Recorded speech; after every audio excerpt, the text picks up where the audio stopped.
ಕನ್ನಡ ಅಲ್ಲ ಭಾರತ ಚಿತ್ರರಂಗದಲ್ಲೇ ಮೊಟ್ಟ ಮೊದಲ ಬಾರಿಗೆ ಆಗ್ತಿರುವಂತದ್ದು ಒಂದು ಸೂಪರ್ ಸ್ಟಾರ್ ಇಂಟರ್ವ್ಯೂನ ಸ್ಪೆಷಲ್ ಪ್ರೀಮಿಯರ್ ಶೋ ಮಾಡ್ತಾ ಇದ್ದೀವಿ.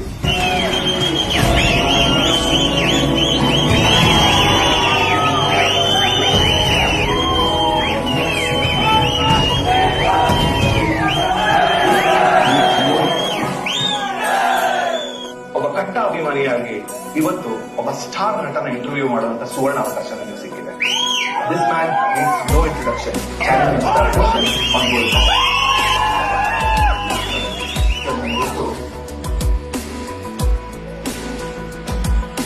ಈ ಸಾಮ್ರಾಜ್ಯ ಕಟ್ಟಕ್ಕೆ ನಾನು 25 ವರ್ಷ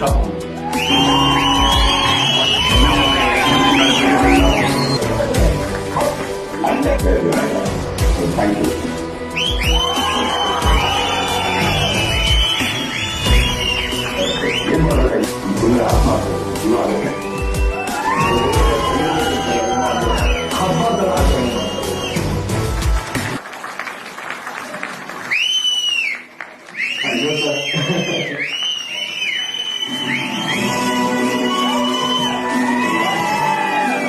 ಇದೆ, ಚಿಂದಿ ಇದೆ, ಸಕ್ಕತ್ತಾಗಿದೆ. ಒಂದೊಂದು ವರ್ಡ್ ಕೂಡ ಹಾರ್ಟ್ ಟಚ್ ಆಗೋ ತರ ಇದೆ.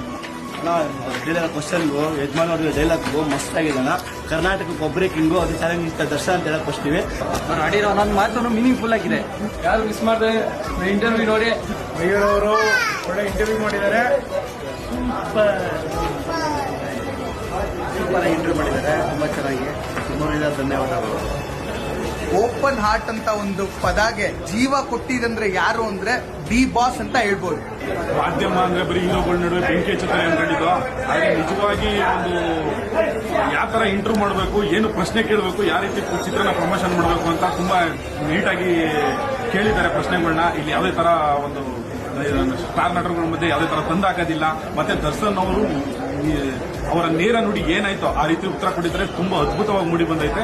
ದಯವಿಟ್ಟು ಎಲ್ಲ ಯೂಟ್ಯೂಬ್ ಅಲ್ಲಿ ಇದನ್ನ ಶೇರ್ ಮಾಡಿ ದರ್ಶನ್ ಅವ್ರ ಮನಸ್ಸೇನು ಅಂತ ಜನಗಳು ತಿಳಿಸ್ಕೊಡಿ. ಸರ್, ಎಷ್ಟೋ ಕೋಟ್ಯಾಂತರ ಅಭಿಮಾನಿಗಳ ಮಾತು ಮತ್ತೆ ಕ್ವಶನ್ಗಳು ಮಯೂರ್ ಅವರು ಕೇಳಿದ್ದಾರೆ. Thanks to Mayur sir. ಎಲ್ಲ ಕ್ವಶನ್ಗಳು ನಮ್ಗೆ ಆನ್ಸರ್ ಬೇಕಾಗಿತ್ತು ನಮ್ಮ ಬಾಸ್ ಇಂದ. ನಾವು ಯಾವ ಹೀರೋ ಹೆಸರು ಹೇಳಲ್ಲ, ಬಟ್ ಅವ್ರ ಆನ್ಸರ್ಗಳು ನಮಗೂ ರೀಚ್ ಆಗಿದೆ ಮತ್ತೆ ಬೇರೆಯವ್ರಿಗೂ ರೀಚ್ ಆಗಿದೆ sir. Thanks to Mayur sir. ಇಲ್ಲಿವರೆಗೂ ಯಾರು ಮಾಡಿಲ್ಲ, ಮುಂದೆ ಮಾಡ್ತಾರೋ ಗೊತ್ತಿಲ್ಲ, ಆ ಲೆವೆಲ್ ಇಂಟರ್ವ್ಯೂ ಮಾಡಿದ್ದಾರೆ. ಜೈ ಡಿ ಬಾಸ್. ನಾವು ನಿಮ್ ಜೊತೆ ಇದ್ದೀವಿ. ನಮಗೆ ನಿಮ್ ಮಾತು ವೀಕೆಂಡ್ ಇತ್ತು ರಮೇಶ್ ಏನ್ ಅನಿಸ್ತೋ ಇದು ನೋಡಿ ಅದೇ ತರ ಅನ್ಸಿದೆ.